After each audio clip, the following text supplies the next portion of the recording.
दोस्तों, आज की कहानी का नाम है जैसी करनी वैसी भरनी। ये कहानी है एक ऊंट और एक गीदड़ की। बहुत पुरानी बात है। एक जंगल में दो पक्के दोस्त रहते थे। एक था गीदड़ और दूसरा था ऊंट।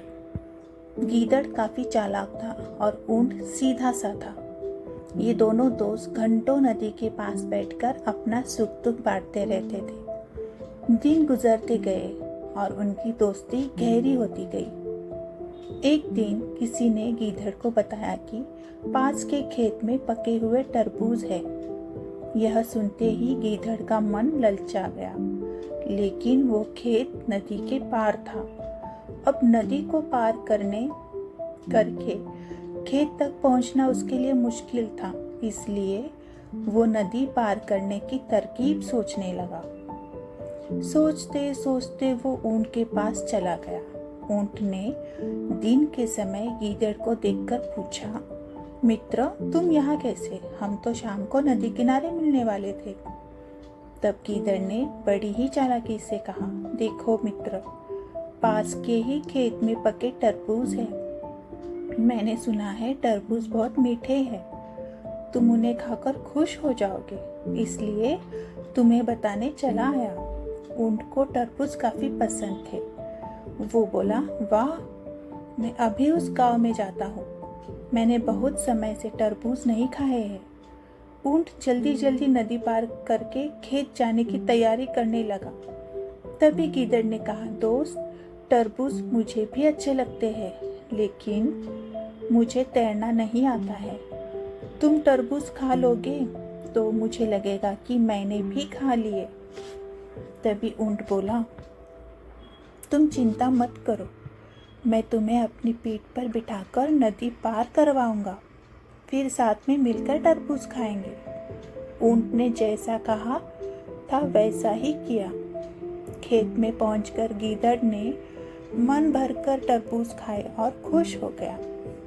खुशी के मारे वो जोर जोर से आवाजें निकालने लगा। तभी ऊंट ने कहा, तुम शोर मत मचाओ, लेकिन वो माना ही नहीं। गीदड़ की आवाज सुनकर किसान डंडे लेकर खेत के पास आ गए। गीदड़ चालाक था, इसलिए जल्दी से पेड़ों के पीछे छुप गया। ऊंट का शरीर बड़ा था, इसलिए वो छुप नहीं पाया। किसानों ने गुस्से से ऊंट को डंडों से बहुत मारा। किसी तरह अपनी जान बचाते हुए ऊंट खेत के बाहर निकला। तभी पेड़ के पीछे छुपा गीदड़ बाहर आ गया। गीदड़ को देखकर ऊंट ने गुस्से से पूछा, तुम क्यों इस तरह चिल्ला रहे थे? गीदड़ ने कहा कि मुझे खाने के बाद चिल्लाने की आदत है, तभी मेरा खाना पचता है। इस जवाब को सुनकर ऊंट को और ज्यादा गुस्सा आ गया। फिर भी वो चुपचाप नदी की ओर बढ़ने लगा।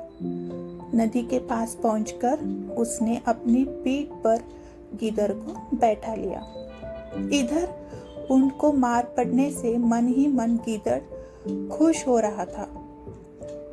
उधर नदी के बीच में पहुंचकर ऊंट ने नदी में डुबकी लगाना शुरू कर दिया। गीदड़ डर गया और बोलने लगा, यह क्या कर रहे हो? गुस्से में ऊंट ने कहा, मुझे कुछ खाने के बाद उसे हजम करने के लिए नदी में डुबकी मारनी पड़ती है। गीदड़ को समझ में आ गया कि ऊंट उसके किए का बदला ले रहा है। बहुत मुश्किल से गीदड़ पानी से अपनी जान बचाकर नदी किनारे पहुंच गया। उस दिन के बाद से गीदड़ ने कभी भी ऊंट को परेशान करने की हिम्मत तक नहीं की। तो दोस्तों, ये थी कहानी। इस कहानी से हमें ये सीख मिलती है कि हमें चालाकी नहीं करनी चाहिए। अपनी करनी खुद पर भारी पड़ जाती है। जो जैसा करता है उसे वैसा ही बनना पड़ता है। तो दोस्तों, आपको ये कहानी कैसी लगी? कहानी अच्छी लगी तो ज़रूर लाइक और शेयर करें, और अच्छी कहानियाँ सुनने के लिए सब्सक्राइब करना ना भूलें। धन्यवाद।